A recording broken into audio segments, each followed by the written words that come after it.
my situation became very grave. Karen Aluni came to Rockford from the Chicago suburbs 16 years ago to care for her mother, who was battling lung cancer. We lost Mom in March of 10, and at that point I had already fallen in love with Rockford so much you couldn't get me to move. So Karen made friends and built a new life in a new city. The longtime hairdresser volunteered at her church and sought out ways to comfort others who were going through medical hardships. She was then dealt one of her own. In 2014, I was diagnosed with lung cancer.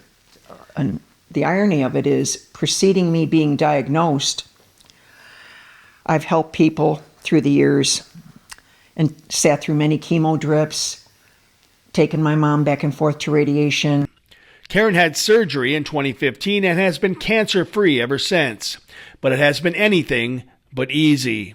A couple of weeks after her operation, she was refilling a bird bath and suddenly felt an intense burn at the site of her incision. She had been stung by a bee. So I called another nurse friend of mine, and she looked at me and says, "Karen, you better get to an immediate care." Karen was admitted to the hospital. She says had a disease specialist with quick access to an experimental drug not been there that day, she would have died. That gentleman was back at my room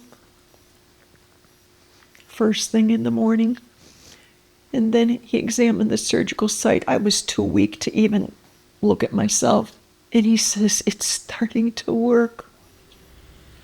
Long before she became a biological grandmother, Karen's passion for serving others earned her a very affectionate nickname.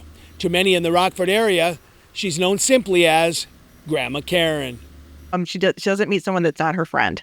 Kathy Bartz met Karen a few years ago and says despite her medical challenges, the 76-year-old has a true giving spirit.